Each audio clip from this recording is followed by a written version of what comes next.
Bonjour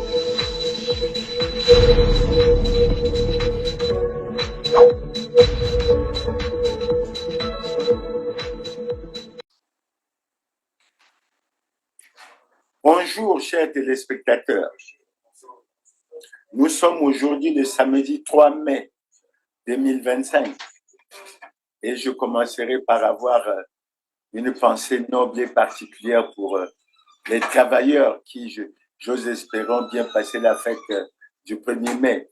Mais j'en profite malgré tout pour leur dire avec quelques retards, bonne fête du 1er mai, bonne fête des travailleurs. Aujourd'hui, nous allons commencer également par évoquer un certain nombre d'informations.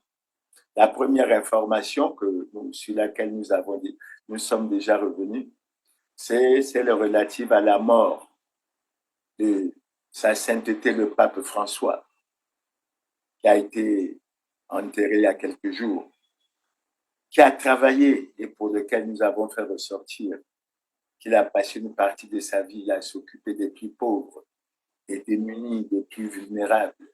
Il s'est préoccupé des questions de justice, de paix, de dialogue à travers le monde. Mais en ce qui concerne l'actualité congolaise, ce qui est important, c'est qu'au-delà du caractère exceptionnel de cette haute personnalité, les Congolais ont dû être surpris qu'en tout et pour tout, ils n'avaient pour héritage que $100 américains. Je dis bien $100 américains, ce qui correspond à peu près à 60 000 francs CFA. Et ça devrait nous faire réfléchir, surtout par rapport à l'esprit de partage qui l'a caractérisé. Et les gens à travers le monde seront certainement surpris d'apprendre que c'était la seule et unique fortune, c'est l'héritage que le pape a légué. Maintenant, au-delà de ça, nous avons une autre information que vous connaissez déjà, sur laquelle nous allons toujours revenir. C'est ce problème des terres. Nous ne cesserons pas d'évoquer ce problème. Aussi longtemps que les gouvernants seront silencieux, il ne faut pas qu'ils croient que les Congolais vont baisser les bras.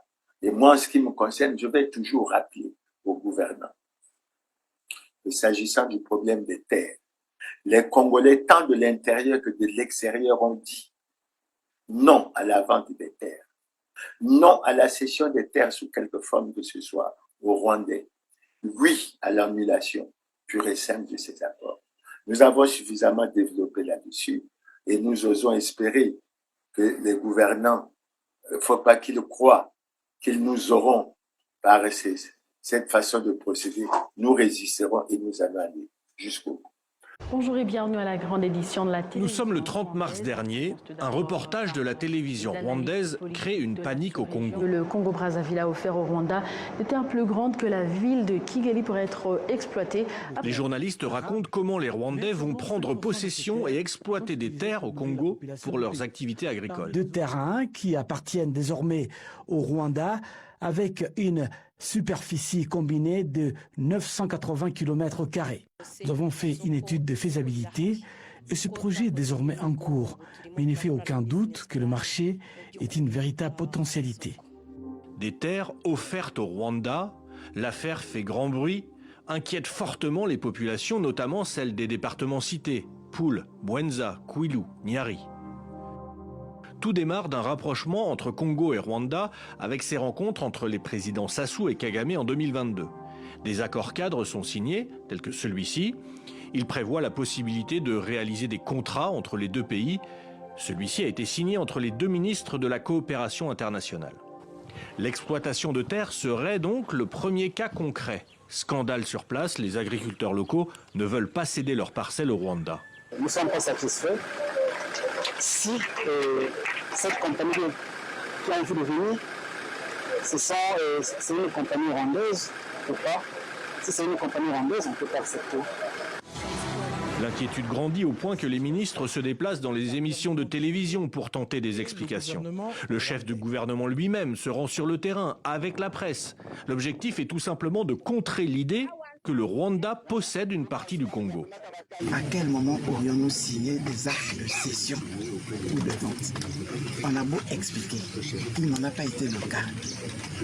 Tout le monde a voulu se convaincre de ce que le gouvernement avait signé, des actes de cession des terres dans les départements du Poul, de la Bouenza, du Gard. On a produit des documents, preuve à l'appui. Personne n'a voulu le voir. Après 4 ans d'exercice en République du Congo, l'ambassadeur du Rwanda est arrivé à la fin de sa mission. Comme l'exigent les usages diplomatiques en pareilles circonstances, Théoneste Mutsenda Chiaka a fait le mercredi ses adieux au chef de l'État congolais Denis Sassou Nguesso.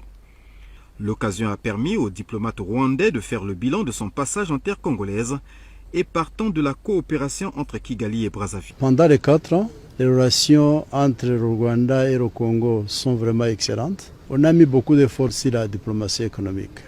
On a parlé spécialement de 2 projets, qui sont en train d'être exécutés ici au Congo.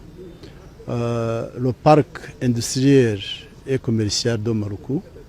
Je lui ai dit que ça avance très rapidement et que d'ici peu, il y aura des produits fabriqués ici au Congo, made in Congo, par la société de droit congolaise avec des capitaux rwandais, Mesfield. On a parlé aussi d'un projet très important pour le Congo qui va produire beaucoup d'emplois, le projet de la culture de ricin pour faire l'huile de ricin et faire le biocarburant.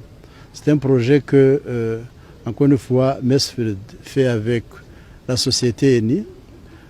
Nous allons commencer à cultiver d'ici peu à Obavir, dans la Bouenza, 3000 hectares, mais ça va continuer sur beaucoup d'hectares. Et nous allons aussi faire le ricin villageois là où la population congolaise va cultiver le ricin. L'autre information que je vais vous donner, que vous connaissez également, c'est toujours par rapport au silence des gouvernants. Il n'est pas bon qu'on parle à la fois de paix et qu'on puisse être silencieux sur les révélations qui avaient été faites par Laurent Sokoko relatives à un complot international qui était préparé contre notre pays et qui visait, entre autres, l'assassinat du président de la République, c'est-à-dire en fait la perturbation de la paix dans notre pays. Je vais me limiter à ces informations parce que aujourd'hui nous allons aborder une thématique que nous jugeons extrêmement importante. La thématique d'aujourd'hui, nous l'intitulons « La nouvelle mise à nu de la gouvernance mafieuse du pouvoir de Brazzaville ». Et vous allez comprendre pourquoi nous évoquons cette situation. D'abord, nous allons commencer par aborder quelques aspects généraux. De façon générale, vous savez, en tant que Congolais, que le Congo est un pays extrêmement riche, mais que les Congolais croupissent dans une misère et une pauvreté à la fois inacceptable et intolérable. Assez souvent, on s'est posé la question, où va l'argent du Congo? Où va l'argent du pétrole? Où va l'argent des forêts? Où va l'argent des mines? Où va l'argent du Congo de façon générale? Et je crois qu'on a eu beaucoup d'informations sur lesquelles on devrait revenir. Et vous savez également que depuis plus de 10 ans, le Congo traverse une grave crise multidimensionnelle à laquelle les gouvernants actuels se sont avérés incapables d'apporter des solutions idoines et appropriées. Et je crois qu'on devrait y réfléchir. Mais je dis que l'une des raisons de la situation que le Congo connaît, c'est la mauvaise gouvernance des gouvernants actuels, avec un volet tout à fait particulier sur le fait que cette gouvernance est basée sur la corruption, sur la fraude, la concussion, les détournements de deniers publics et autres. Et à ce titre, je tiens à vous rappeler que le premier constat, sinon le constat le plus fort, a été fait par M. Denis Sassou Nguesso. D'abord, quand il était opposant, c'est-à-dire sous le régime du président Pascal Lissouba. Parce qu'à cette occasion, il s'est exprimé clairement en lingala, en disant, je prends la traduction en français, n'eût été les responsabilités, j'aurais pu les prendre un à un, les placer devant moi et leur dire, je t'avais nommé à tel poste. tu y as volé, tu as volé, etc. Ce qui veut dire en réalité que le président Sassou, avant son retour au pouvoir en 1997, avait déjà la pleine maîtrise de ce problème de la corruption, des détournements des deniers publics, sinon qu'il avait une très bonne connaissance de ceux qui déjà œuvraient pour plonger le Congo dans la situation qu'il connaît aujourd'hui. Soki ezalaka te mokonzi te bango moko na moko na moko nakoki kotelemisa boye nalobi yo ozalaka boye osalaka boye oyibaka awa.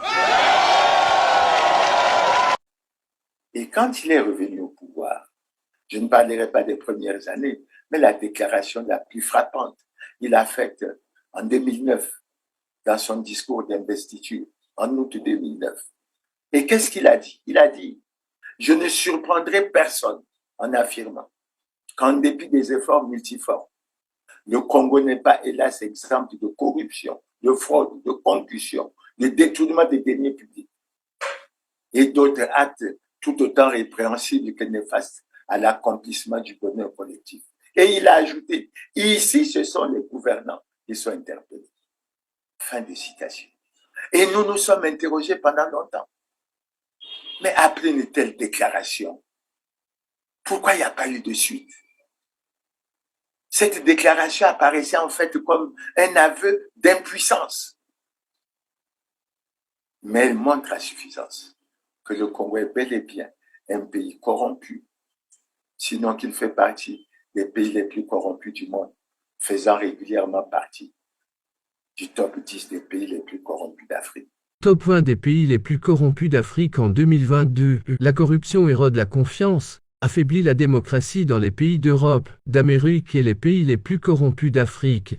Ceci entrave le développement économique et intensifie davantage les inégalités, la pauvreté, la division sociale et la crise environnementale. Sur tout le continent africain, la corruption est alimentée par un certain nombre de facteurs tels que l'instabilité politique institutionnelle et diverses formes de défis sécuritaires causés par les conflits violents.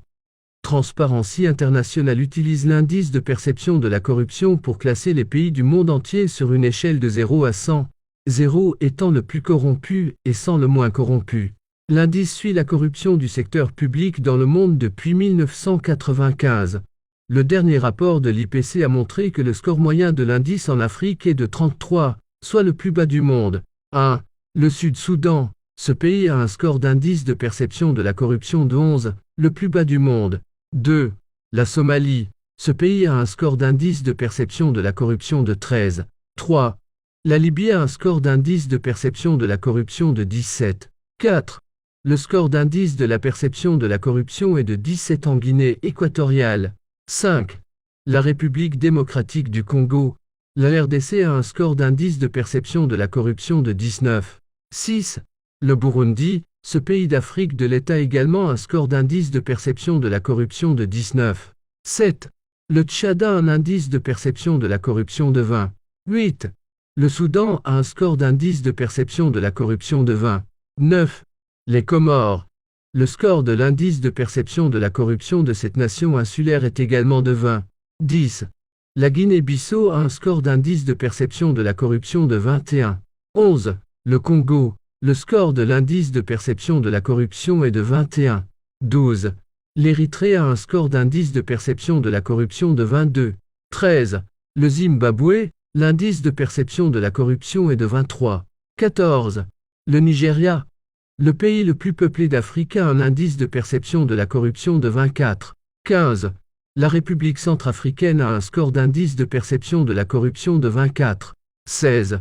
Pour la Guinée, l'indice de perception de la corruption est de 25. 17. Le Mozambique.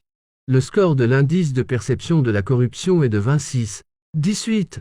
Le Madagascar. L'indice de perception de la corruption est de 26. 19. L'Ouganda. Le score de l'indice de perception de la corruption est de 27. 20. Le Cameroun. L'indice de perception de la corruption est de 27. Et tenez-vous bien si je vous donne l'indice de perception de la corruption du Congo en 2024, ce qui correspond à une espèce de note sur 100. L'indice de perception du Congo est de 23 sur 100. 23 sur 100. Médiocre. Et pourtant, dans notre pays, on applique un programme des sociétés appelées Ensemble poursuivons la marche, entendu, poursuivons la marche vers le développement. Mais est-il possible d'aller vers le développement si on ne lutte pas, si on ne combat pas avec efficacité, avec rigueur, la corruption, le détournement des deniers publics? Nous, l'enquête de Libération ce jeudi sur le détournement présumé de la manne pétrolière du Congo-Brazzaville, l'un des pays hélènes les plus pauvres du monde.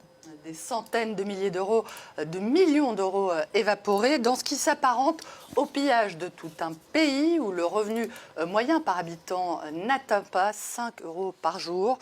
Le premier volet de cette enquête, intitulé « Le président, l'intermédiaire et les millions envolés », raconte comment l'arrestation de cet homme d'affaires, Lucien Ebata, un proche du président Denis Sassou Nguesso, mis en examen en France en 2021 pour blanchiment et corruption active, comment son arrestation a permis la mise au jour d'un puissant système financier occulte au profit du clan du président Denis Sassou Nguesso, arrivé au pouvoir pour la première fois, on le rappelle, en 1979, une affaire qui a commencé en janvier 2012 à l'aéroport de Roissy où Lucien Ebata s'était fait arrêter en possession de sommes stupéfiantes en liquide, 182 000 euros et 40 000 $ en espèces non déclarées, au cœur de ce système de détournement présumé. Une société, la société de Lucien Ebata, la société Orion, du nom de la constellation symbolisant la force dans la mythologie grecque. Une entreprise moins poétiquement immatriculée aux Seychelles avec l'aide du cabinet d'avocats Mossack Fonseca, un nom qui vous dit sans doute quelque chose puisqu'il s'agit de la société qui s'est retrouvée au cœur du scandale d'évasion fiscale des Panama Papers. S'agissant d'Orion, donc, Libé affirme que cette société a alimenté des dépenses somptuaires, des dizaines de milliers d'euros de cadeaux achetés dans des boutiques de luxe sur les Champs-Élysées, jusqu'à des mouvements de cash pouvant atteindre des millions d'euros à Paris et à Monaco. Libération évoque une affaire qui résonne avec celle des biens mal acquis, dans laquelle, on s'en souvient, des membres du clan de Denis Sassou Nguesso sont soupçonnés de s'être constitués des patrimoines illicites en France grâce à des détournements de fonds publics. Et en ça, je vais ajouter un autre élément. C'est la déclaration du directeur général des douanes devant la commission économie, finance et contrôle budgétaire de l'Assemblée. Lorsqu'il a lancé un appel pour dire aux Congolais, pour dire qu'il fallait qu'on œuvre pour sauver ce pays. Et il a relevé clairement que pour l'exercice 2023-2024, il y avait 600 milliards d'exonération au niveau douanier, alors qu'on peinait à avoir 191 milliards de recettes douanières. Je ne parle pas du côté des impôts. La situation serait complètement plus grave. Donc, vous voyez bien que ce que l'on dit comme quoi le Congo est un pays riche se vérifie et que la question où va l'argent du Congo reste véritablement d'actualité. Maintenant, nous avons été très heureux lorsque nous avons suivi les messages sur l'état de la nation du président de la République en 2016, en 2017 et en 2018. Nous avons senti qu'il a pris en considération ce phénomène, ce fléau, ce cancer de l'économie qu'est la corruption. Et je relèverai la déclaration qu'il a faite en 2018, lorsqu'il a dit « Je rassure qu'il n'y aura ni bouclier de protection pour les uns, ni rampe de sanctions pour les autres. Face aux délits économiques, quels qu'ils soient, il n'y aura ni menu fretin, ni gros poisson. Tout passera dans la nasse du droit et de la justice. Seul prévaudra la loi. » Et les Congolais ont été très heureux pour dire enfin, on va s'engager dans la lutte contre la corruption. Nous avons vu et nous avons cru que la mise en place de la haute autorité de lutte contre la corruption allait nous permettre d'avancer et de régler un certain nombre de problèmes. Au bout du compte, ça aurait été la déception, puisqu'on s'est rendu compte que même cette structure qui était chargée de mener la lutte contre la corruption a fini par nous décevoir en faisant apparaître d'ailleurs qu'elle avait un certain nombre de dossiers sur elle et qu'elle se préparait à les publier et à procéder à la saisine de la justice. Mais depuis, c'est le silence complet. On n'en parle plus du tout. Et on s'est demandé qu'est-ce qui se passe. On a constaté le Premier ministre. Monsieur le Premier ministre, si vous avez les ministres qui ont failli, mais demandez leur départ auprès du président de la République.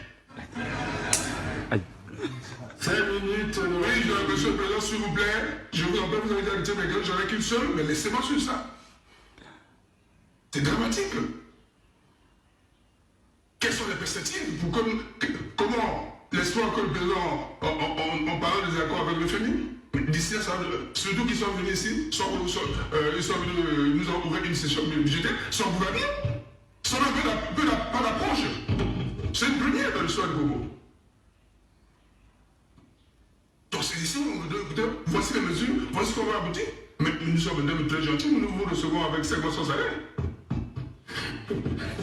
Nous vous recevons 5 mois sans salaire, derrière nous les attachés, les conseillers, jusqu'au bataillon qu'on gère dans les quartiers. Donc, soyons sérieux parce que nous devons, ici, le président a dit, il y a des grandes lignes, et ce gouvernement le mettre maintenant en pratique. Je reviens sur le point, et ça c'est là où je prends la question qui est déposée, au ministre de la Maison du Territoire, oui. Je voulais vous entendre, monsieur le ministre, quand vous avez parlé du contrat sur l'entreprise de tonnage, non, je voulais vous entendre que vous avez signé un contrat pour l'aménagement des 135 km. Parce que comment vous avez fait une concession d'une route, monsieur le ministre, une concession de route, et qui n'existe même pas. Mais d'ici, oui. Donc, aujourd'hui, nous allons, après avoir évoqué un peu ces aspects généraux, essayer de nous pencher sur un cas qui fait l'actualité aujourd'hui. C'est le cas qui concerne notre compatriote Dongou Armel Silver et notre sœur Moya Gertrude Stéphanie, qui ont été nommés il n'y a pas très longtemps directeurs généraux adjoints du Trésor et qui se retrouvent aujourd'hui, qui devraient se retrouver aujourd'hui en état d'arrestation pour des raisons, j'ose espérer que nous finirons par découvrir que nous allons avoir. Mais quand je vais m'appuyer sur le cas de Dongou Armel Silver, pourquoi? Mais parce que ça a occupé les réseaux sociaux pendant très longtemps, tout en sachant que ce compatriote occupait déjà au Trésor la direction des titres et des valeurs.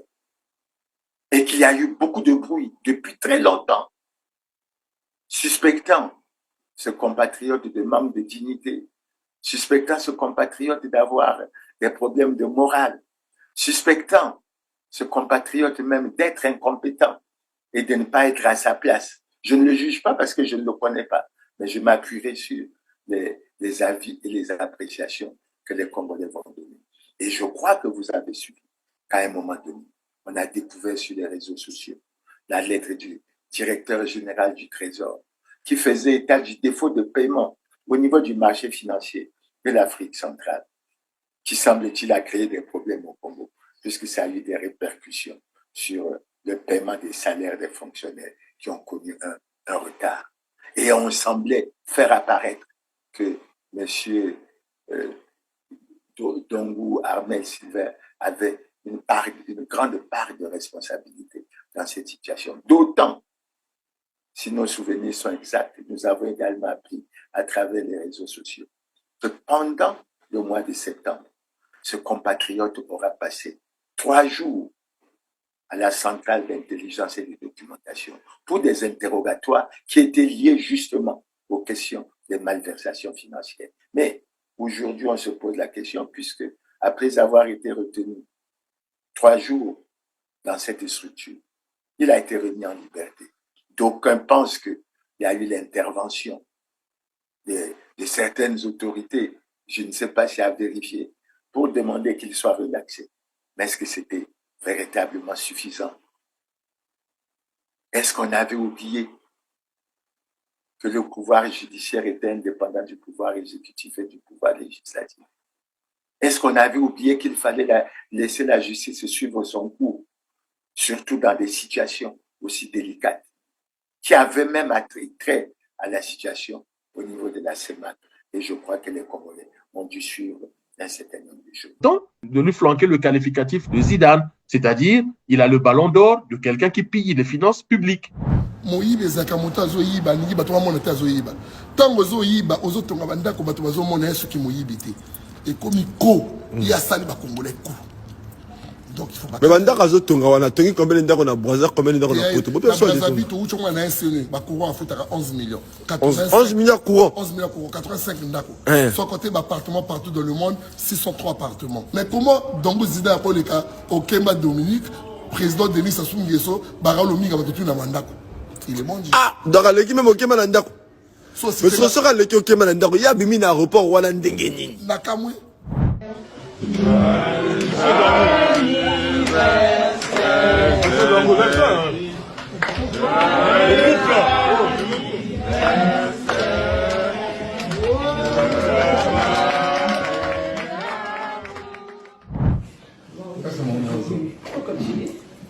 Non, tu viens pas dire.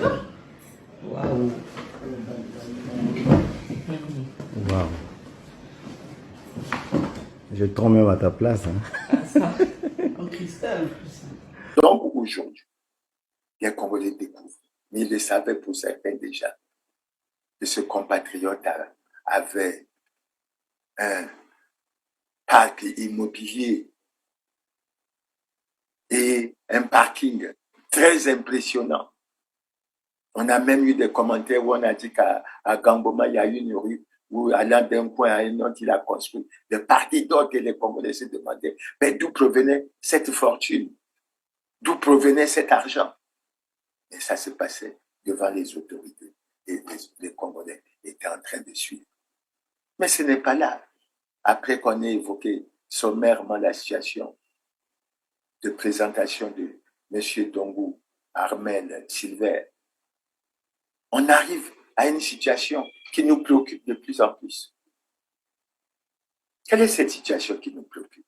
En dépit de tout ce qui se dit, qui se disait, qui se dit, en dépit de ce qu'il est passé 3 jours à la centrale d'intelligence et de documentation, par un décret signé le 9 novembre 2024 par le président de la République, M. Dongou Armel, avec 2 autres collègues, de ses collègues, ont été nommés des directeurs généraux adjoints du Trésor. M. Dongou Armel Silver était pratiquement, si je ne me trompe, payeur central, non, trésorier central. Madame Moya, je crois, receveur général. Et M. Ibobi Olesongo, payeur général. Donc, nous accédons là à des postes clés au niveau du Trésor, nommés par le Conseil des ministres. Et figurez-vous, ils sont nommés le 9 novembre, ils sont installés le 13 novembre 2024. Et à leur installation, qu'est-ce que nous constatons? Il y a violation, encore une nouvelle fois, des lois et règlements de la République. Quelle est la loi qui a été violée lors de l'installation de ces responsables au niveau du Trésor? Ça a l'air anodin, mais c'est très important. Il y a eu violation de l'article 55 de la Constitution qui dit que tout citoyen élu ou nommé à une autre fonction publique est tenu de déclarer son patrimoine lors de la prise de fonction et à la cessation de celle-ci. Monsieur Anatole Koliné-Makosso peut-il expliquer aux Congolais comment dans une structure aussi importante que les trésors, on a pu procéder non seulement à la nomination, mais après à l'installation des hauts fonctionnaires, sans qu'ils n'aient respecté cette disposition.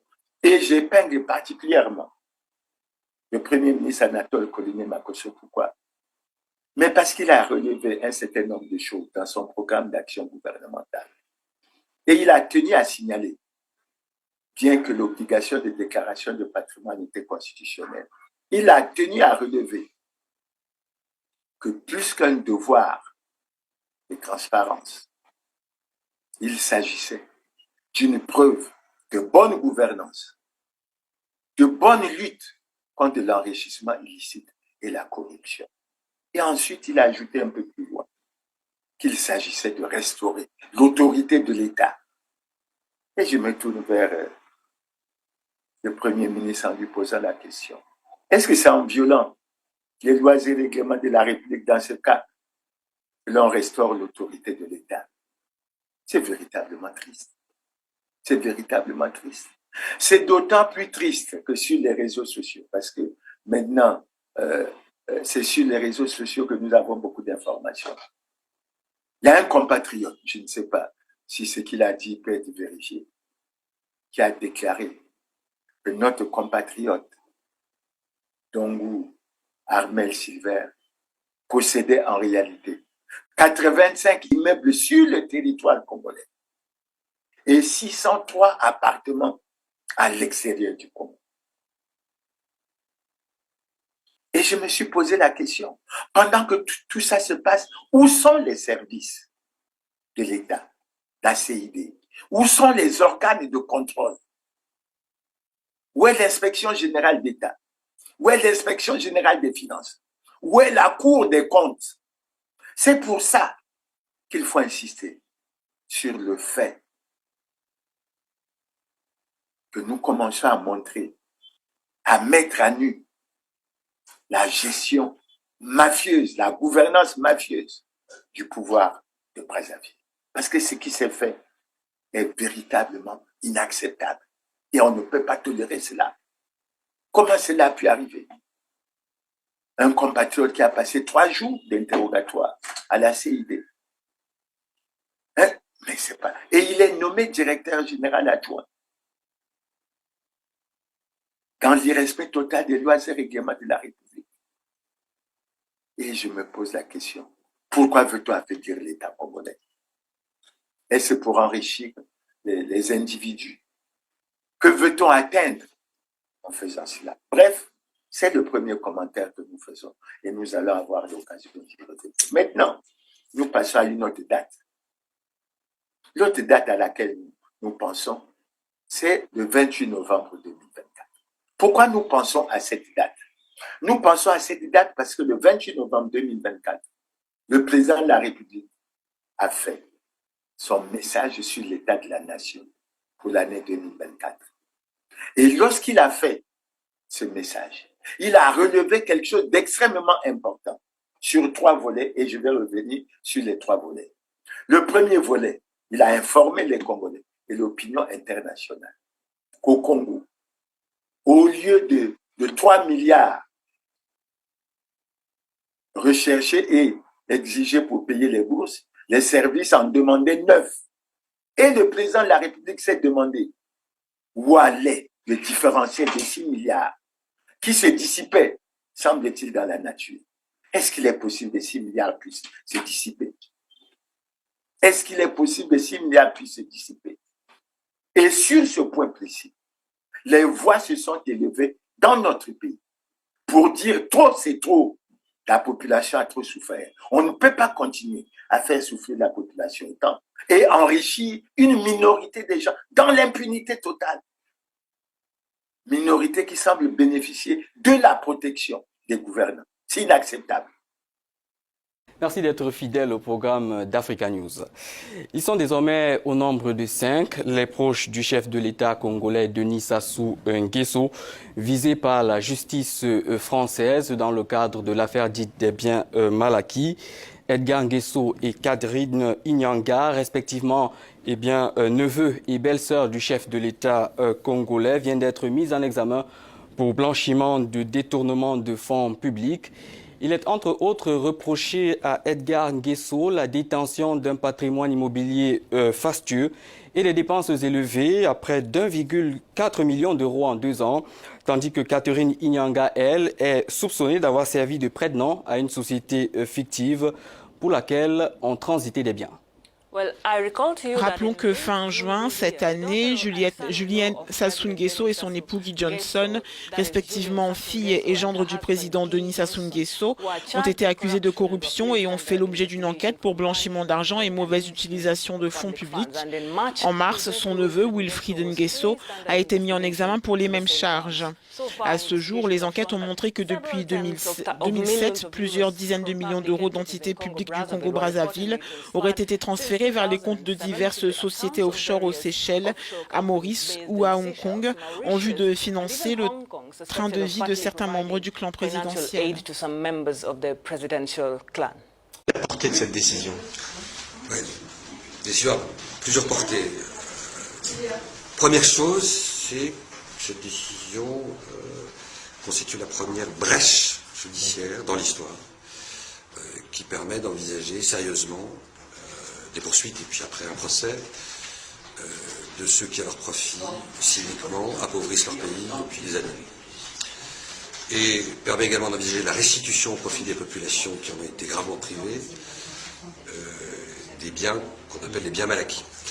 Deuxième portée, c'est qu'elle consolide le droit des associations, des grandes associations anticorruption, mais ça peut être demain des associations qui se préoccupent du droit de l'environnement, de provoquer des investigations lorsqu'elles ont en face d'elles un parquet dont l'inaction coupable et fautive est criante, un parquet qui, comme dans ce dossier, alors qu'il avait comme le nez au milieu de la figure les preuves des détournements, voit les trains passer, classe sans suite, et enfin ça a une troisième portée, et là je pense à tous nos amis africains, c'est que ça consolide tous ceux qui en Afrique, parfois au péril de leur vie, militent inlassablement et obstinément, et bien souvent vainement, pour plus d'intégrité et plus de probité de leurs dirigeants, que ce soit à Libreville ou ailleurs.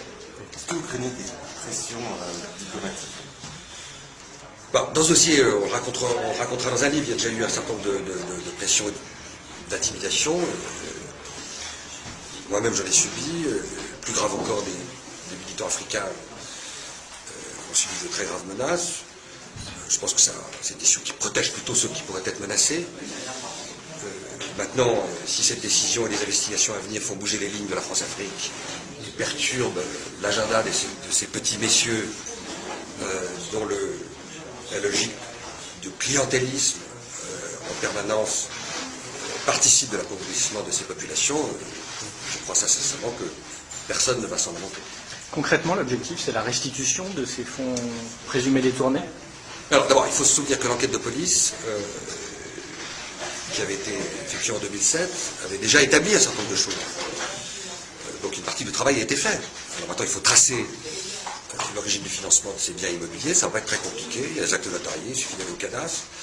Je rappelle que quand les policiers ont été stoppés dans leur élan par le parquet de Paris, ils étaient sur le point d'identifier le montant des avoirs logés sur tous ces comptes bancaires appartenant à ses cousins, à toutes ses familles. Donc c'est une procédure qui va être évidemment assez longue. Il y aura des obstacles. Ça ne va pas faire plaisir à tout le monde. Mais sur le plan technique, il n'y a pas de raison qu'il n'y ait pas, encore une fois, un grand procès un jour des chefs d'État, de leur famille, de leur clan et de leurs complices. Les chefs d'État sont protégés par leur immunité. Qu'en est-il de leur famille? Les chefs d'État ne sont pas du tout protégés par leur immunité. Il y a une disposition très claire dans la Convention de Mérida, qui est la grande convention anticorruption adoptée sous l'auspice des Nations Unies, qui rappelle qu'il n'y a pas de position légale, de statut officiel, qui puisse faire obstacle à des poursuites s'agissant de la grande criminalité financière. Pourquoi? Parce qu'on ne peut pas à la fois à la sortie des G20 à Pittsburgh et puis dans quelques heures à Séoul nous gargariser avec le fait que la lutte contre la corruption c'est la grande cause de l'humanité et en même temps bâillonner les juges quand précisément ils ont les moyens de faire exactement ce qu'on promet de faire. Donc moi je pense que dans les jours qui viennent, pas un mais sans doute 2 juges d'instruction vont être désignés pour mener une enquête qui les amènera nécessairement à requérir la coopération internationale de nombreux pays. Et par rapport à ces voix qui s'élevaient, on a été surpris de la réaction du Premier ministre, qui aurait parlé de la nécessité de faire une enquête administrative. Il a été soutenu par son ministre de la Communication, M. Anatole Koliné Makosso, M. Thierry Mungala. Où en êtes-vous avec cette enquête administrative concernant les différentiels de 6 milliards qui se dissipait chaque année et pour lequel, semble-t-il, on ne connaissait pas la direction. Il faudra penser en réalité quand on dit ce qui se passe, que les 6 milliards ont dû aller dans les poches d'un certain nombre de personnalités qui ont choisi volontairement et consciemment de faire souffrir la population.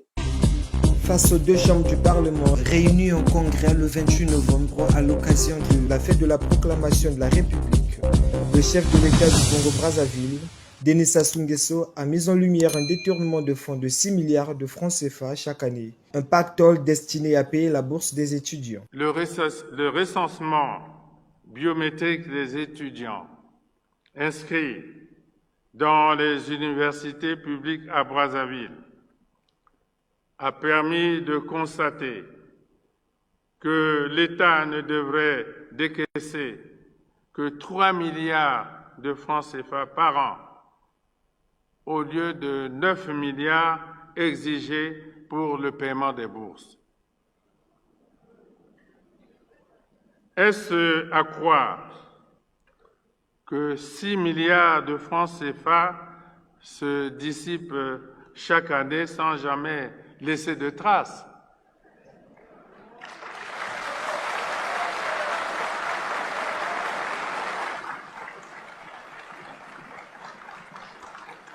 Ensuite,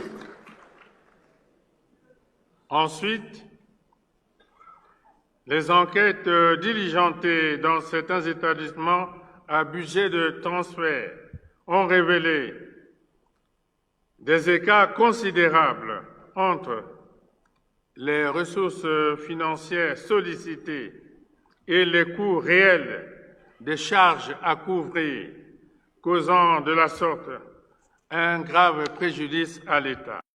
Ce discours de plus d'une heure, transmis en direct à la radio et à la télévision publique, a été suivi par les étudiants qui ne sont pas restés silencieux. Prince Bayunga a suivi avec attention le message du chef de l'État sur l'état de la nation. La partie du message qui écœure le président du mouvement des élèves et étudiants du Congo. C'est lorsque le président de la République aborde le budget alloué par l'État pour le paiement de la bourse et des étudiants.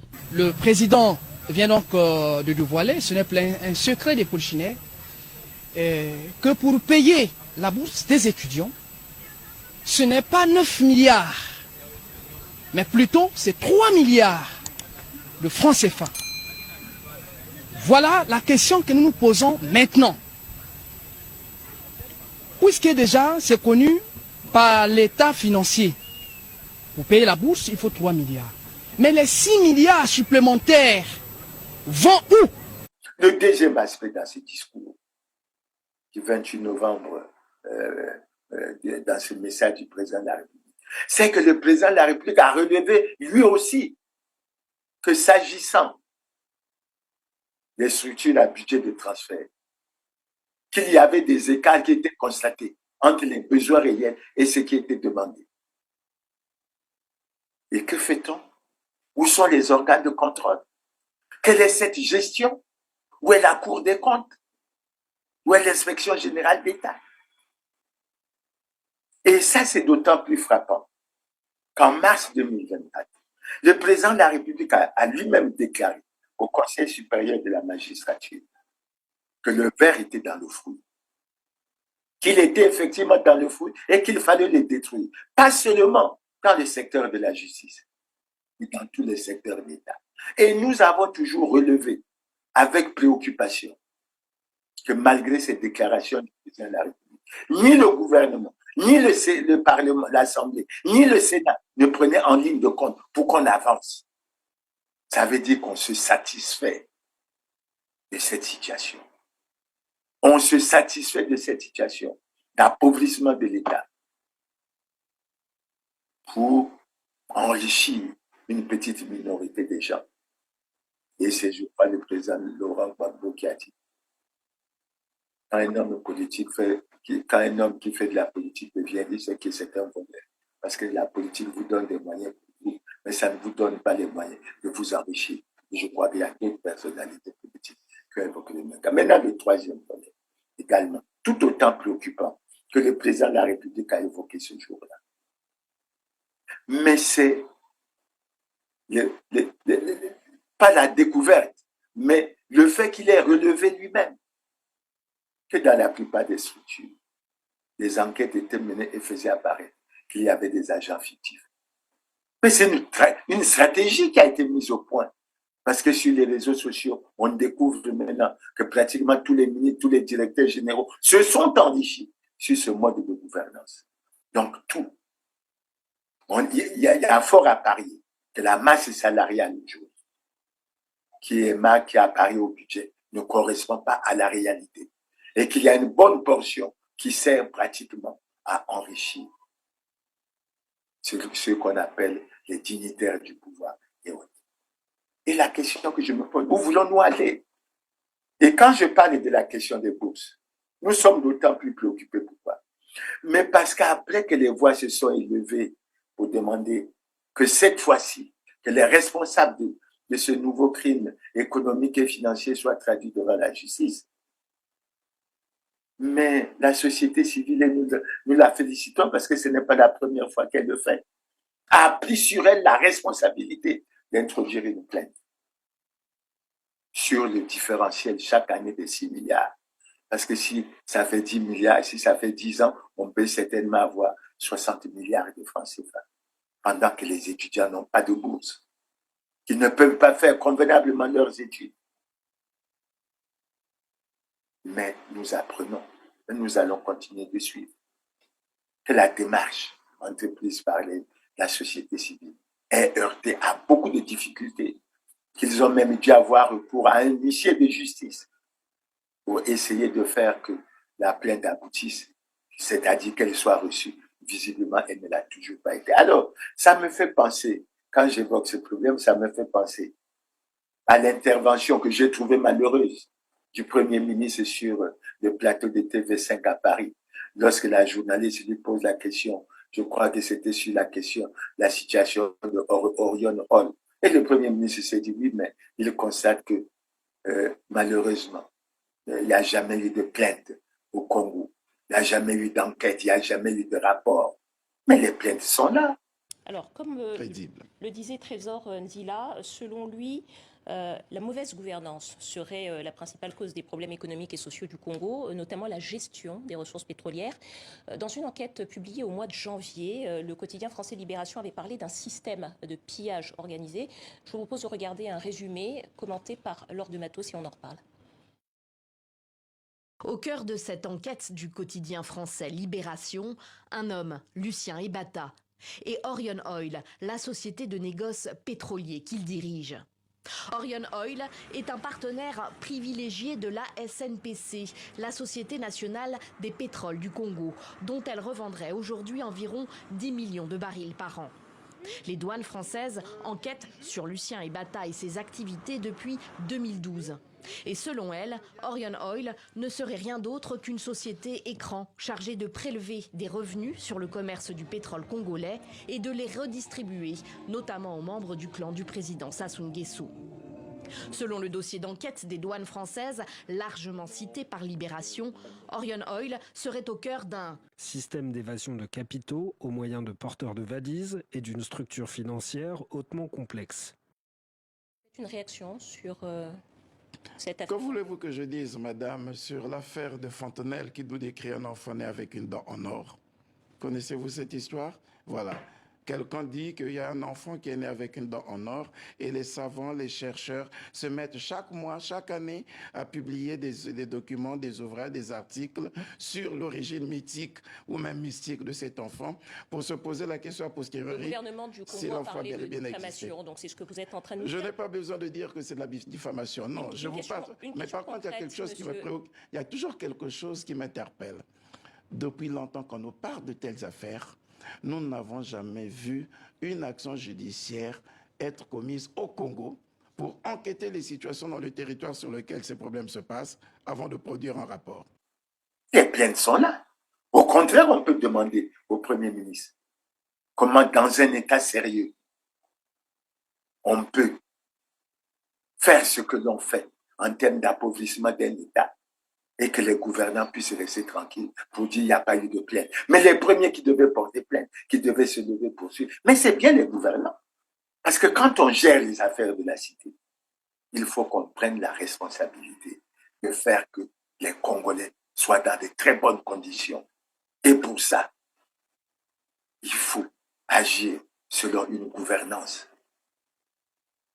qui s'attaque sérieusement et rigoureusement aux fléaux comme la corruption, les détournements des deniers publics, la fraude, la concussion, le népotisme et autres. Si on ne le fait pas, c'est qu'on est complice. Peut-être qu'on n'est pas complice. On est partie prenante du système. Et on ne peut pas à la fois. Surtout, à un moment où on élève les voix pour dire qu'il faut que le président Denis Sassou Nguesso puisse être reconduit ou qu'il fasse acte de candidature en 2026, j'ose espérer que ceux qui le font ne le font pas dans l'espoir qu'on va continuer dans ce pays à aller dans la voie qui a été choisie. Parce que c'est une voie que beaucoup de Congolais ne partagent pas. Du Congo. J'ai traduit la pensée des paysans, ils sont bien contents que le président ait choisi l'Udima. Non, et plutôt redonner à l'Udima sa vocation qu'il a dans le temps. Donc il faut booster la production agricole, il faut la déculper pour que nous ayons du manioc, du maïs, toutes les spéculations agricoles, et pour qu'on arrive finalement un peu à ce que nous sommes en train de dire depuis longtemps, la diversification de l'économie. Dans la ZAP de Mouidi, le président Denis Sassou Nguesso a lancé un mot d'ordre, que chaque district du pays devienne un pôle agricole. Et c'est après avoir évoqué cette situation du 28 novembre 2024, je fais allusion au sommet des chefs d'État de la CEMAC le 16 décembre 2024. Il y a eu un sommet extraordinaire au niveau de Yaoundé, qui a été coprésidé à la fois par le président camerounais Paul Biya et par le président centrafricain, président de la CEMAC à l'heure actuelle, je crois, Archange Touadéra. Mais le problème, c'est quoi? Mais la situation dès les débuts de la CEMAC est préoccupante. On a même fait allusion à une probable dévaluation du franc CFA. Et d'après ce qui circule sur les réseaux sociaux, le Congo semble avoir une part de responsabilité importante dans cette situation. Et au cours de ce sommet des chefs de l'État, mais des mesures, des recommandations ont été faites à chaque État, soit pour agir en vue de la diversification économique, soit en vue de la fiabilité financière, soit en vue du règlement du problème des avoirs nets excédés, etc. Mais pour que nous réglions fondamentalement un certain nombre de choses. Et je me rappelle, si mes souvenirs sont encore exacts, que dans le discours très fort, pas très long, que le président Paul Biya du Cameroun a prononcé, mais il a attiré l'attention de ses pairs en disant qu'il fallait qu'on œuvre pour surmonter cette situation qui pourrait avoir des conséquences désastreuses, je dis bien désastreuses, pour chacun de nos pays et pour toute la sous-région. Qu'est-ce que les gouvernants congolais en pensent? Où en sommes-nous si encore nous sommes dans des situations telles que celles que nous dénonçons?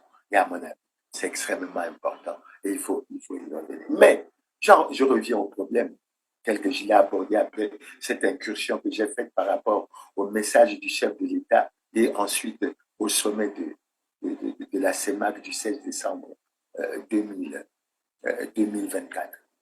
Un certain nombre de textes ont été pris. J'en ai certains sous mes yeux. Sous mes yeux, j'ai le décret du 9 novembre 2024 qui a nommé Madame Moya Stéphanie Gertrude comme directrice générale adjointe du Trésor, receveur général, Monsieur Ibobi Olesongo Hilarion comme payeur général et Monsieur Dongou Armel et Silver, etc.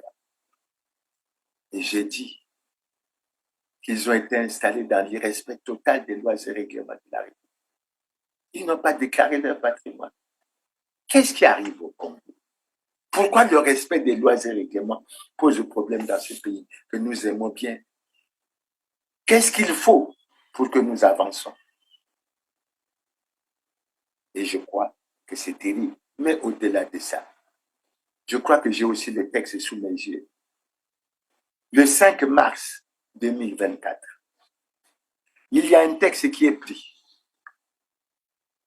C'est un décret qui est pris, signé du président de la République, portant élévation à titre exceptionnel et nomination à titre normal dans l'ordre du mérite congolais. Et qu'est-ce que nous lisons comme article premier, puisque j'ai le texte? Article premier, soit élevé à titre exceptionnel dans l'ordre du mérite congolais, à la dignité du grand officier, je dis bien pris le 5 mars 2024, à la dignité de grand officier, Madame Moya Gertrude Stéphanie, Monsieur Dongou Armel Silver. Je me pose la question au niveau des services de l'État.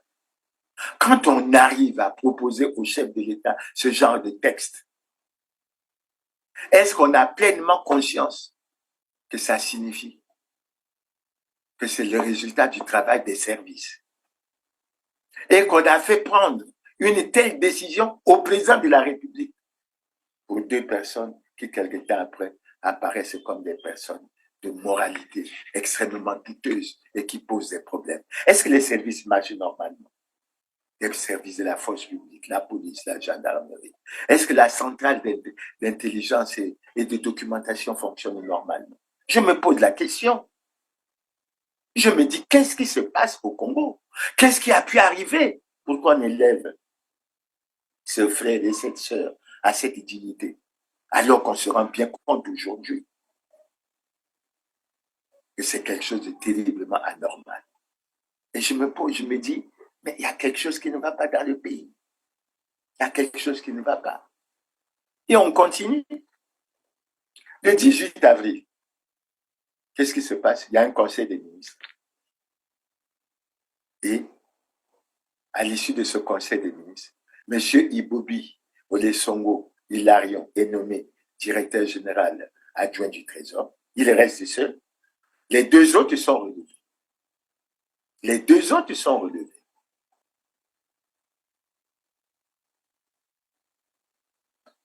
La passation de service a lieu le 22 avril 2025. C'est un mardi. Et ce mardi 22 avril, c'est un jour assez particulier parce qu'il faut que les Congolais comprennent qu'est-ce qui s'est passé. Ce jour-là, qu'est-ce qui se passe? Il y a passation de service entre Madame Moya Stéphanie Gertrude avec Monsieur Dongou Armel Silver et le nouveau maître des lieux, c'est-à-dire M. Ibobi Olesongo Hilarion, et les deux autres qui ont perdu leur poste. Ils perdent leur poste, passation de service, irrespect des lois et règlements de la République, parce que je vous ai bien lu l'article 55 de la Constitution, qui dit qu'il y a déclaration de patrimoine à la fois lors de la prise de fonction et lors de la cessation de fonction. Ce sont ces éléments qui devraient permettre au niveau du suivi de tout ce qui est transparence et bonne gouvernance, qu'un point puisse être fait pour savoir si un fonctionnaire, pendant l'exercice de ses fonctions, n'a pas été baigné dans des problèmes d'enrichissement illicite, de corruption, de détournement de fonds et autres. Et on aurait pu évaluer. Mais savez-vous bien que depuis 2002, l'obligation de déclaration de patrimoine n'est pas respectée. Encore qu'au Congo. On l'a fait sous une forme quelque peu, je ne dirais pas étrange, parce qu'aller au Burkina Faso, aujourd'hui, tout le monde sait quels sont les biens du président Ibrahim Traoré. Aller même au Sénégal, tout le monde sur les réseaux sociaux a pu lire la déclaration des patrimoines du président Bassirou Diomaye Faye.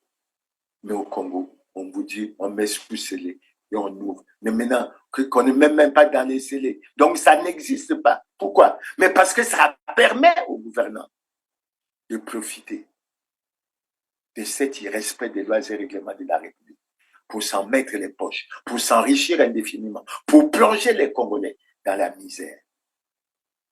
Et passation de service le 22 avril. Dans la soirée, apprend-on M. Dongou Armel Silver a pris l'avion. Et après qu'il ait pris l'avion, qu'est-ce qu'on découvre? Le même 22 février, le même 22 avril 2025, il y a une réquisition interdisant M. Dongou Armel Silver et Mme Moya Stéphanie Gétude de sortir du territoire national. Alors, pourquoi tout ça s'est fait le 22? Et comment on a pu arriver à ce que M. Dongou se retrouve hors du territoire national? Il y a des questions qui se posent. Sur les réseaux sociaux, on dit que ça a été facilité ou favorisé par certains responsables, tout ça. Mais vous savez que ces responsables qui ont favorisé ça devraient apparaître dans le suivi du dossier et ils devraient répondre de leurs actes. Et je crois qu'il faut que l'impunité se termine. Il faut que l'impunité se termine. Par la suite, qu'est-ce qu'on a vu? Par la suite, s'étant certainement rendu compte que M. Dongou Armel Silver se trouvait en dehors du territoire national, évidemment, le procureur de la République a lancé un mandat d'arrêt, a émis un mandat d'arrêt international à l'encontre de M. Dongou. Et il est intéressant, puisque je l'ai sous les yeux, je ne sais pas où est-ce qu'il est passé, il est intéressant de regarder ce document. Déjà dans la réquisition qui a été prise pour qu'il soit interdit avec Mme Moya de sortir du territoire national, mais on fait état des soupçons de détournement des deniers publics. Et écoutez bien, sur une période allant de l'année 2020 à 2025, mais c'est très grave. C'est très grave. Mais comment ils ont pu profiter de ces nominations, de ces promotions, de ces positions? Comment une structure comme le Trésor? Bon, il y a d'autres questions qui peuvent se poser. Mais je n'entre pas encore là-dedans. J'ose espérer que l'enquête nous fera découvrir un certain nombre de choses. Et quand on regarde justement le mandat, etc., et d'arrêt qui a été émis, bon, monsieur Dongou Armel est soupçonné de détournement de fonds publics pour une période allant de 2020 à 2025. Mais comment il a fait pour que, pendant cette période, il soit directeur des titres et valeurs? Comment il a fait pour que, pendant cette période, il soit nommé directeur général adjoint du Trésor? Mais avouez qu'on n'est pas sérieux au Congo, parce que des têtes devraient tomber au sein du gouvernement sur cette situation. Des têtes devraient tomber au gouvernement sur cette situation.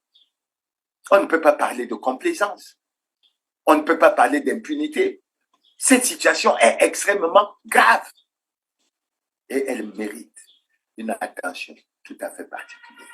Les Congolais, dans leur misère et dans leur souffrance, souhaitent qu'on leur apporte des explications sur toutes ces questions qui taraudent leur tête.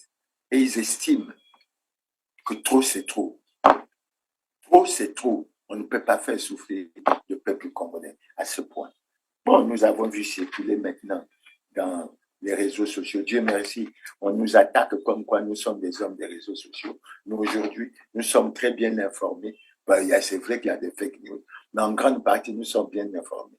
Grâce aux réseaux sociaux, nous avons vu un document qui a été signé par le procureur, de la République, qui fait apparaître qu'il y a des comptes, soit des sociétés, etc., de Dongou Armel qui sont bloqués, etc. Maintenant, s'agissant de Mme Moya, au-delà de ce qui a été dit sur M.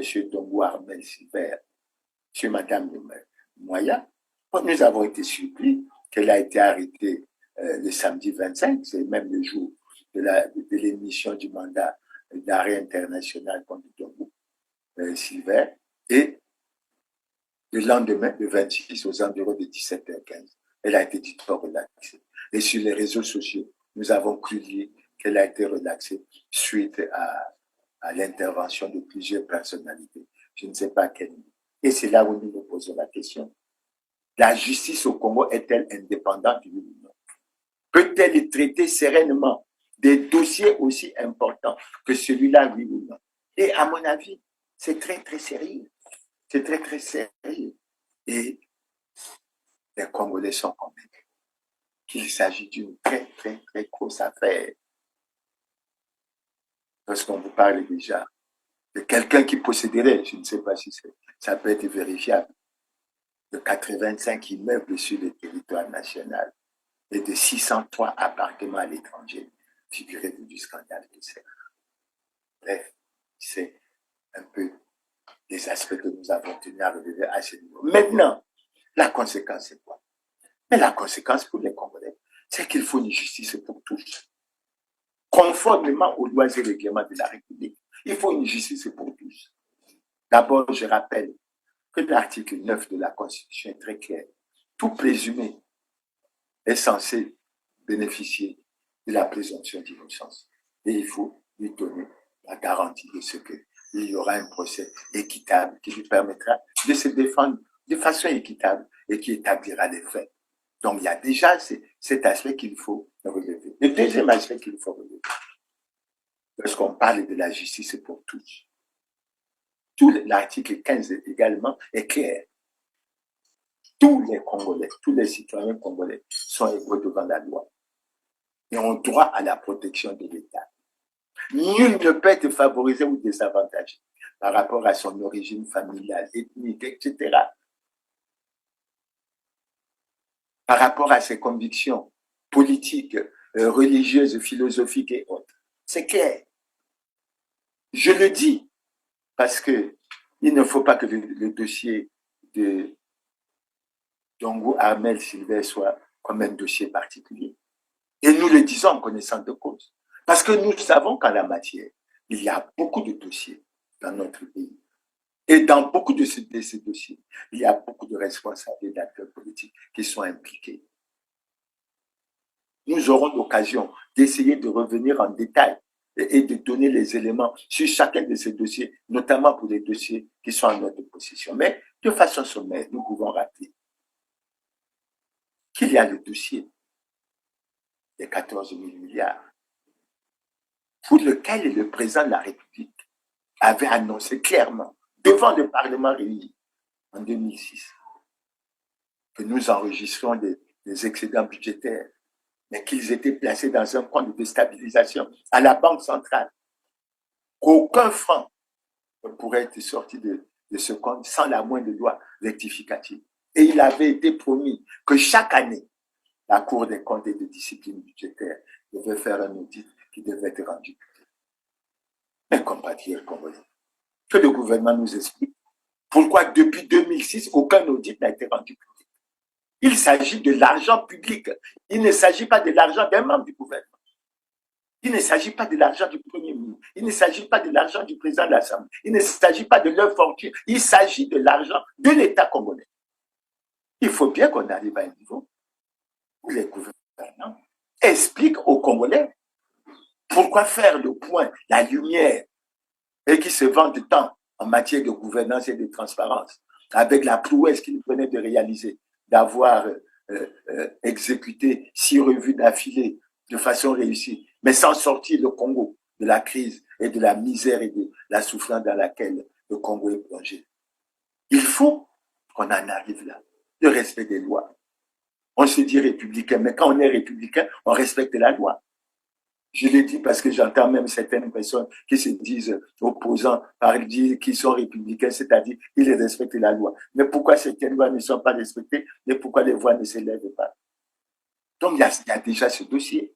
Il y a le deuxième dossier, les malversations financières au fonds de soutien à l'agriculture. Dossier préoccupant. Et je rappelle de façon sommaire, parce qu'on y reviendra dans les détails, qu'en 2017, dans son message sur l'état de la nation, le président de la République a relevé clairement que des sommes importantes avaient été débloquées pour le secteur de l'agriculture, mais pour des résultats mitigés. Et suite à ça, nous avons apprécié la promptitude, la réaction du procureur de la République, qui a immédiatement instruit la Direction générale de la surveillance du territoire pour faire la lumière sur les dysfonctionnements qui existent. Et cette structure a fait son travail, a fait apparaître que les Congolais y avaient pris de l'argent et n'avaient jamais remboursé. Et on avait donné une date pour dire que jusqu'à cette date, il fallait que les Congolais qui avaient pris de l'argent remboursent de l'argent. Sinon, ils devaient être présentés au parquet. Devant un dossier aussi clair, voilà la discussion. Et depuis, c'est le silence total. On apprend que certaines personnes qui de loin ou de près se repeignent à ce genre de dossiers ont des promotions, soit au niveau du gouvernement, soit dans d'autres... Non, on ne peut pas continuer comme ça. Ce n'est pas sérieux. Et quand on demande un nouveau mandat en 2026, ce n'est pas pour continuer à plonger les Congolais dans ce genre de situation. On devrait quand même avoir le courage au moins d'arrêter ces pratiques. Le troisième dossier que je vais évoquer et que les Congolais connaissent bien, mais nous pourrons également y revenir en détail. C'est les révélations faites par les Panama Papers, selon lesquelles 6 Congolais détiendraient près de 5 500 milliards dans les paradis fiscaux. Les plus riches d'entre eux posséderaient plus de 2000 milliards de francs CFA. Comparé à la fortune ou à l'héritage laissé par le pape François de $100. Comparé.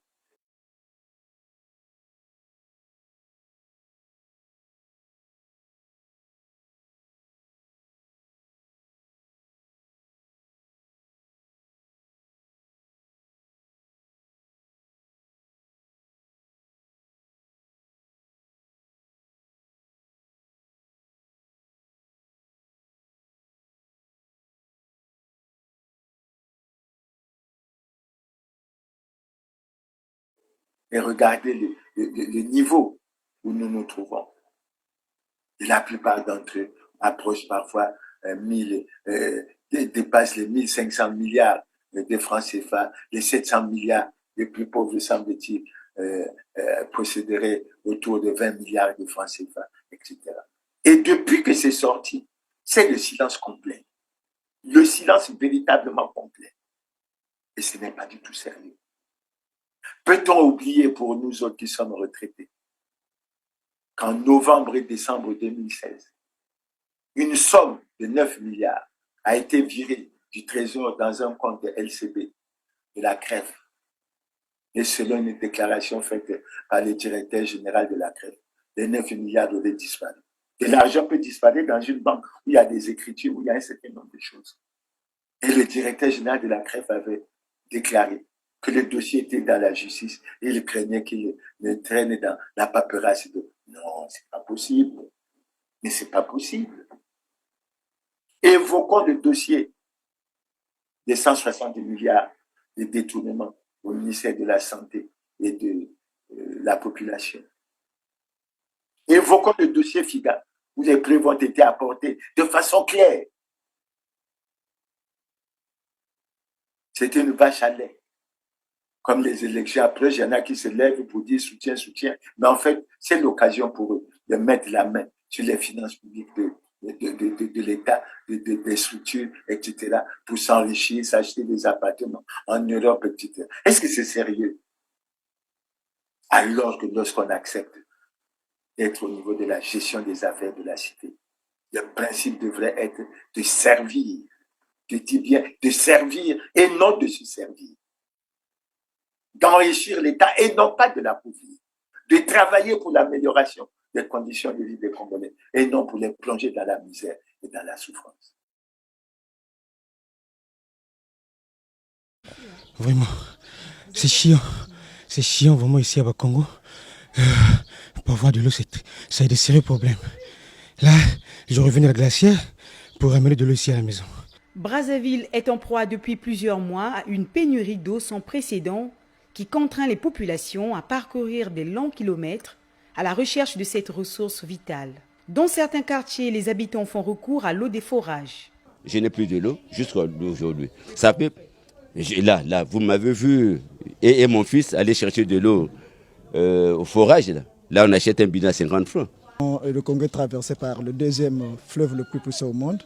Nous avons aussi l'océan Atlantique au niveau de Pointe-Noire. On ne comprend pas, ce n'est pas le Congo normalement qui devait peiner pour avoir l'eau dans les robinets.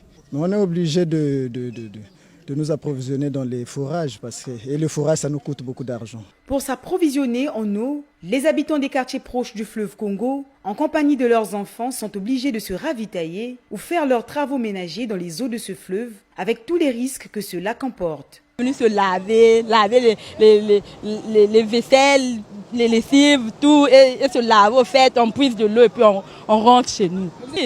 Il y a le risque, mais on ne peut rien faire parce que l'eau ne coule pas à la maison. Si on reste à la maison, on va se laver. Pour clarifier l'opinion publique au sujet de la pénurie d'eau potable, l'équipe de Vox TV a été butée au refus de la Congolaise des eaux à répondre à leurs préoccupations, tant à la direction générale de cette société para-étatique, ainsi qu'à la direction départementale.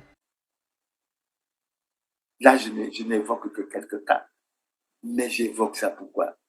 Mais parce qu'il ne faut pas que le dossier de Dongou, Armel Silver, avec Moya, Stéphanie Gertrude, soit comme un dossier particulier. Tous les gens qui sont impliqués dans ces dossiers, il est temps pour les gouvernants de sortir ces dossiers. Et s'ils ne les ont pas, qu'ils demandent qu'on les mette à leur disposition.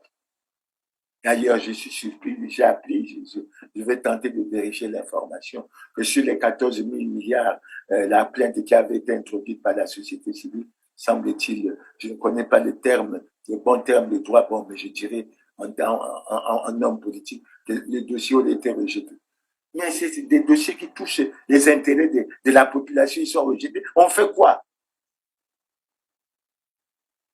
Donc, chers téléspectateurs, j'ai voulu essayer de parcourir, de faire le point. Et vous vous rendez compte que le pays va mal, très mal. Nous suivons beaucoup de discours. Aujourd'hui, nous pouvons dire à travers ce que nous avons, et à travers le dossier de Dongou, Armel Silver et de Moya, Stéphanie Gertrude, que nous pouvons faire une démonstration par la preuve. Et la démonstration par la preuve, c'est quoi? Mais le Congo a l'argent. On ne devrait pas souffrir pour payer les pensions. On ne devrait pas souffrir pour que les retraités soient à l'indice, tous à l'indice 300, au lieu que certains traînent à l'indice 160. On ne devrait pas souffrir pour payer les bourses. Vous en avez la preuve. Mais c'est une minorité des gens qui se sont accaparés de l'appareil de l'État, qui s'enrichissent sur le dos des Congolais et qui pensent qu'ils vont continuer éternellement à s'enrichir et à faire cela. Il faut que les Congolais en prennent conscience. Faites la somme. Quand vous prenez déjà 5 500 milliards qui sont dans les paradis fiscaux, vous prenez les 14 000 milliards au niveau des excédents budgétaires, ça vous fait déjà 19 500 milliards. Mais vous voyez bien que ça fait déjà au moins 6 fois le budget de cette année.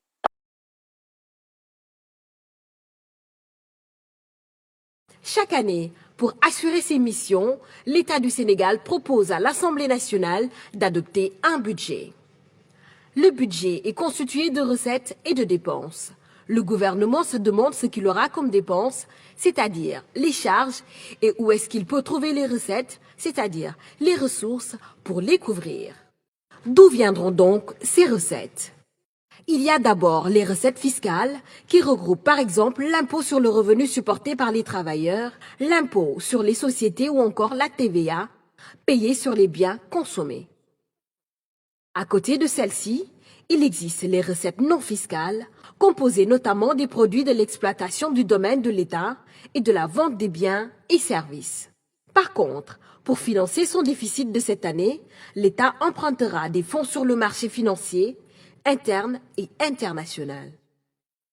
Le gouvernement bénéficie aussi de ressources extérieures, qui sont celles non gérées par le Trésor public, comme les dons projets et legs, qui sont les subventions allouées par les partenaires techniques et financiers, et les emprunts projets, qui sont les prêts accordés à l'État. Elles doivent aller à des projets d'investissement, comme la construction de routes, d'écoles, etc. Enfin, l'État devra également récupérer le montant d'avance ou de prêt qu'il a eu à accorder à des organismes publics ou privés. Ça fait déjà 6 fois le budget de l'année. Donc, on ne devrait pas avoir des problèmes. Il faut que les Congolais en prennent conscience. On devrait même pouvoir améliorer la condition de vie des Congolais.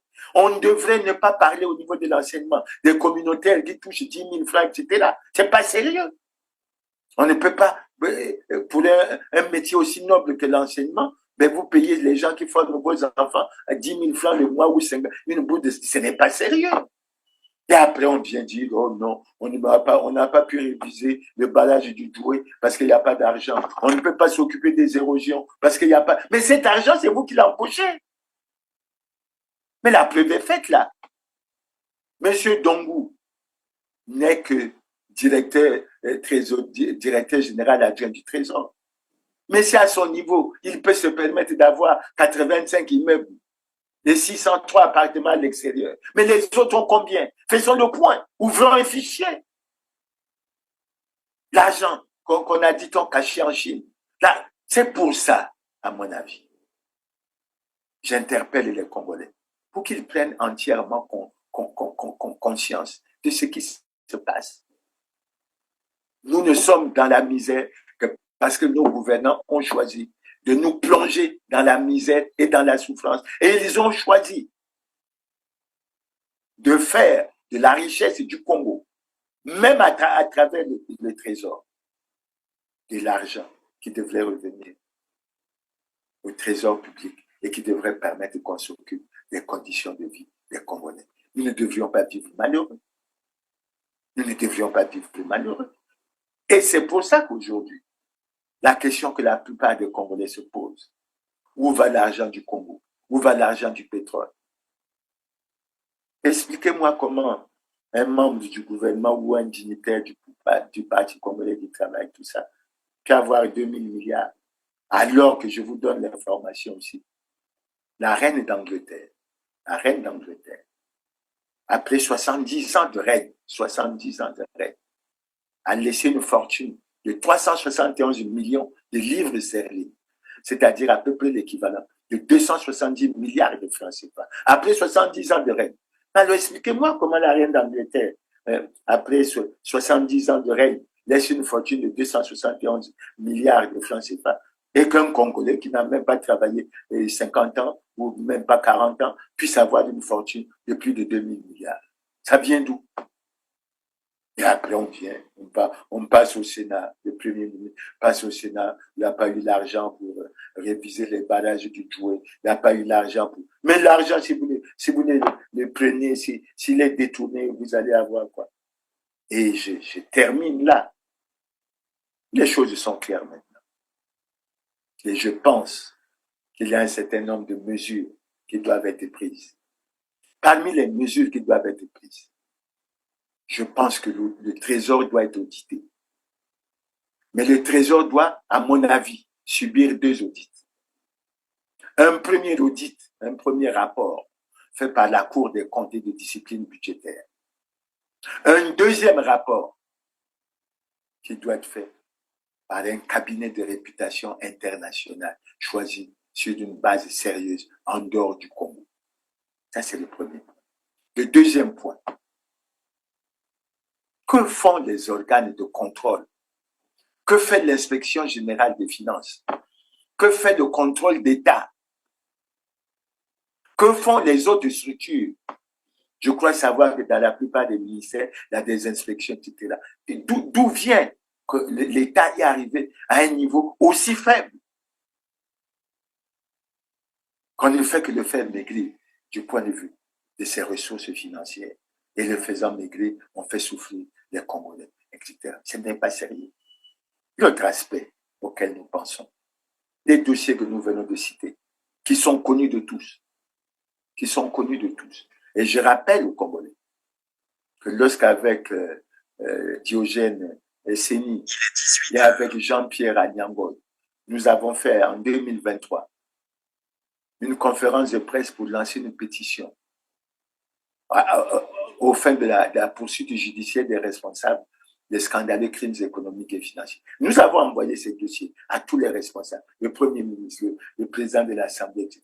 Donc les éléments existent et ils peuvent être trouvés. Et je crois que l'un des aspects Il faut que les gouvernants arrêtent de protéger les responsables des scandales et crimes économiques et financiers.